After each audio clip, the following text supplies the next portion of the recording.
Hello everyone, welcome to Marxism. कई बार ऐसा होता है कि हम कोई टॉपिक पढ़ते हैं और उसे याद करने की कोशिश करते हैं। उस वक्त हमें लगता है कि वह टॉपिक हमें पूरी तरह से याद हो चुका है, परंतु परीक्षा हॉल में बैठते ही हम सब कुछ भूल जाते हैं। तो आपके दिमाग में यह सवाल ज़रूर आता होगा कि ऐसा क्या करें कि पढ़ा हुआ हमेशा याद रहे। आपके इस सवाल का जवाब है इस वीडियो में। आज हम बात करने वाले हैं एक ऐसे ही टेक्निक की। दोस्तों, अगर आपने इस तरीके को अपने शेड्यूल में शामिल कर लिया तो मेरा दावा है कि आप पढ़ा हुआ सब कुछ याद रख पाएंगे। जानने के लिए इस वीडियो को एंड तक ज़रूर देखें और अगर आपने अभी तक मेरे चैनल को सब्सक्राइब नहीं किया है तो सब्सक्राइब करें और बेल आइकन को भी प्रेस करें ताकि आपको नए वीडियोज़ के नोटिफिकेशंस मिलते रहें। तो चलिए शुरू करते हैं।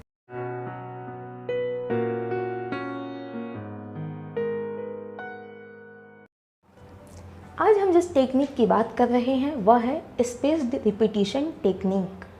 इस टेक्निक को 1885 में जर्मन साइकोलॉजिस्ट हर्मन एबिंगहॉस ने डिस्क्राइब किया।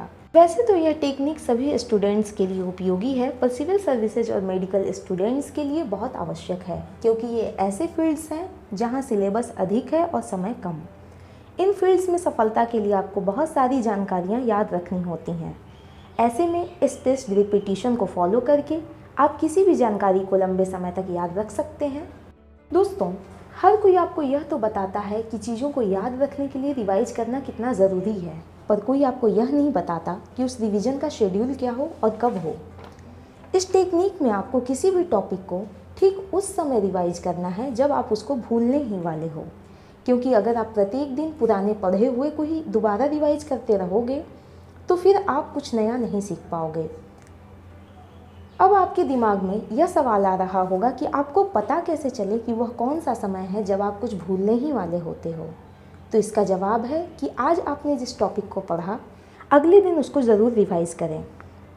दूसरे रिवीजन के बाद 3 दिन का गैप देकर रिवाइज़ करें और फिर 1 वीक का और फिर 1 महीने का, मतलब प्रत्येक रिवीजन में टाइम गैप को बढ़ाते जाएं। आप पाएंगे कि पहले दिन आपने जो पढ़ा था उसका बहुत कुछ हिस्सा आप दूसरे दिन भूल चुके थे, लेकिन जब आप इस शेड्यूल को तीसरे या चौथे रिवीजन तक पहुंचाओगे आपको लगेगा कि चीज़ें आपके दिमाग में आसानी से फिट हो चुकी हैं। आप इस ग्राफ में भी देख सकते हो कि किस तरह पहले दिन की सूचना चौथे 5वें दिन आते आते कम हो रही है और जब आप रिवाइज कर रहे हो तो याद रखने वाला ग्राफ बढ़ता जा रहा है। दोस्तों, हमारा दिमाग पहली बार में ली गई सूचनाओं को टेम्पररी मेमोरी में रखता है और जैसे जैसे समय बीतता जाता है वह टेम्पररी मेमोरी की सूचनाओं को हटाता जाता है। यह इसलिए भी आवश्यक है क्योंकि हम बहुत सारी सूचनाओं को इकट्ठा करते हैं जो हमारे लिए अनुपयोगी होती हैं, लेकिन खास इंटरवल पर रिवीजन करने से ब्रेन आपके मेमोरी गैप को भरकर उन्हें परमानेंट मेमोरी में सेव कर देता है। आइए अब जानते हैं कि आपको रिवीजन के समय क्या बातें ध्यान में रखनी चाहिए।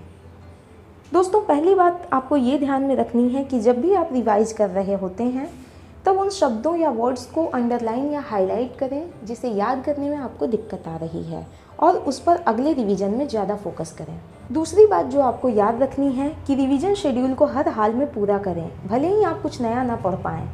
बस सिर्फ रिवीजन एक टाइम वेस्ट है या आपके पास समय नहीं है सोचकर रिवीजन करना बंद ना करें, क्योंकि प्रत्येक दिन कुछ नया पढ़कर सब भूल जाने से बेहतर है कि आपने जो पढ़ लिया है उसे और अच्छे से समझकर कॉन्सेप्ट को क्लियर करें। बाकी आपके पास नया पढ़ने का समय तो इंटरवल में है ही। रिवीजन करते समय आपको बोरियत महसूस ना हो इसलिए हर रिवीजन में अलग अलग तरीके का इस्तेमाल करें। जैसे कभी आप सिर्फ पढ़कर रिवाइज करें, कभी लिखकर, फिर कभी आप उस टॉपिक से रिलेटेड क्वेश्चंस को सॉल्व भी कर सकते हैं। ऐसा करने से आप डिफरेंट अप्रोच से सेम टॉपिक को समझ पाओगे जिससे आपका कॉन्सेप्ट क्लियर होगा। तो दोस्तों, आप इसे अपने शेड्यूल में शामिल करें, आपको रिजल्ट्स खुद नज़र आएंगे।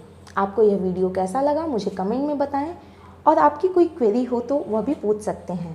चैनल को लाइक, शेयर और सब्सक्राइब करें। मिलते हैं अगले वीडियो में, तब तक के लिए बाय।